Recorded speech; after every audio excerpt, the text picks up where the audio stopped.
Excellencies, distinguished ladies and gentlemen, permit me to thank you, Your Excellency, President el-Sheikh, for your wonderful hospitality and for all courtesies extended to us. I came here to say a few things, but the chorus that we've had from this stage has been clear. I don't need to repeat that we have the power of choice. Every speaker on this platform has done that. I don't need to repeat that this is the COP that needs action. All of us, as a chorus, have said that. I don't need to repeat the horror and the devastation wreaked upon this earth over the course of the last 12 months since we met in Glasgow. Whether the apocalyptic floods in Pakistan, or the heat waves from Europe to China, or indeed, in the last few days in my own region, the devastation caused in Belize by Tropical Storm Lisa, or the torrential floods a few days ago in St. Lucia. We don't need to repeat it, because a picture spoke 1,000 words earlier. But what we do need to do is to understand why we are not moving any further. 1.5 to stay alive cannot be that mantra. And I take no pride in being associated with having to repeat it over and over and over. We have the collective capacity to transform. We're in the country that built pyramids. We know what it is to remove slavery from our civilization.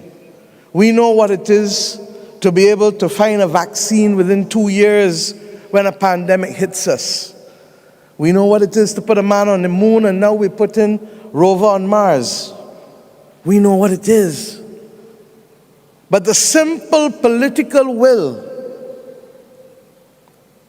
that is necessary, not just to come here and make promises, but to deliver on them and to make a definable difference in the lives of the people who we have a responsibility to serve, seems still not to be capable of being produced. I ask us how many more and how much more must happen. And I say so because there is no simplicity in it. We get it. I come from a small island state that has high ambition, but that is not able to deliver on that high ambition because the global industrial strategy that we have has fault lines in it.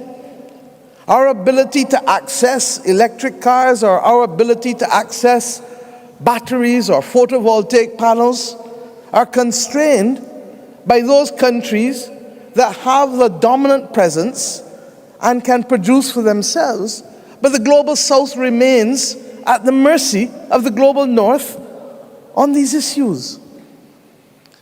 But it isn't only in that. We heard Al Gore just now speak about the difference in the cost of capital to those of us in the global south. And I ask us, how many more people must speak before those of us who have the capacity to instruct our directors at the World Bank, is that called the International Bank for Reconstruction and Development only for the 20th century? At the IMF, which at least has been trying more than the World Bank? How many more countries must falter, particularly in a world that is now suffering the consequences of war and inflation, and countries therefore are unable to meet the challenges of finding the necessary resources to finance their way to net zero? This world looks still too much like it did when it was part of an imperialistic empire. The global north borrows between interest rates of between 1% to 4%. The global south of 14%. And then we wonder why the just energy partnerships are not working. Similarly, we ask ourselves if countries that want to finance their way to net zero and want to do the right thing can't get the critical supplies, will they not have to rely again on natural gas as that clean bridge? This is the bald reality. And we have come here to ask us to open our minds to different possibilities. We believe that we have a plan. We believe that there can be the establishment of a climate mitigation trust that unlocks $5 trillion of private sector savings if we can summon the will to use the SDRs, 500 billion of SDRs, special drawing rights, in a way that unlocks the private sector capital. We believe that that requires a change in the attitude of Congress. Because the agreement that establishes the International Monetary Fund requires 85% to change that agreement. And if the United States government has 17% of the quota, then it can't be done, Mr. Gore, without your Congress. Similarly, we accept that there was and must be a commitment to unlocking concessional funding for climate-vulnerable countries. There is no way that developing countries who have been graduated can fight this battle without access to concessional funding. We heard it on this stage from the head of my old alma mater at LSE. We believe that it is critical that we address the issue of loss and damage. The talk must come to an end. And I'd like to salute Denmark and Belgium and Scotland for their own modest ways of trying to accept the precepts and principles of loss and damage as critical and as morally just. But for loss and damage to work, we believe that it can't only be an issue of asking state parties to do the right thing, although they must. But we believe that the non-state actors and the stakeholders, the oil and gas companies, and those who facilitate them need to be brought into a special convocation between now and COP28.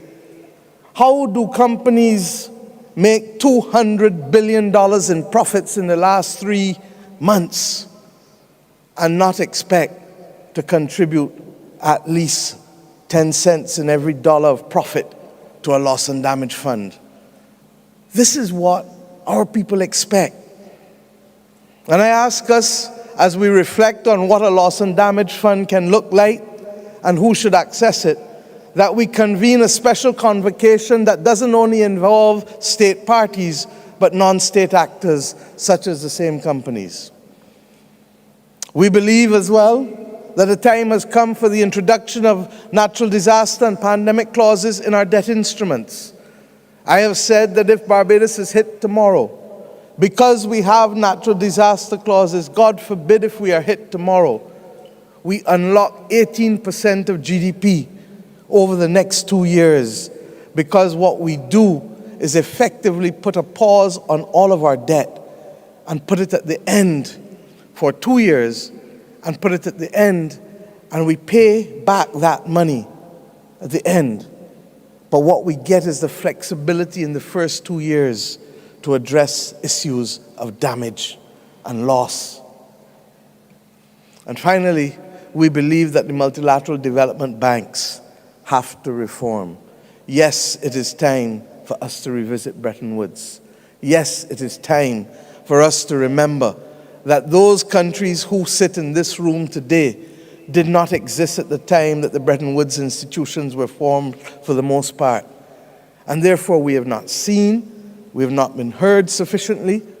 And if we are therefore to rise to the occasion, to play our part to stop the tragic loss of life that we have seen on these screens and the impact on livelihoods that we are feeling across our countries, then there needs to be a new deal with respect to the Bretton Woods institutions.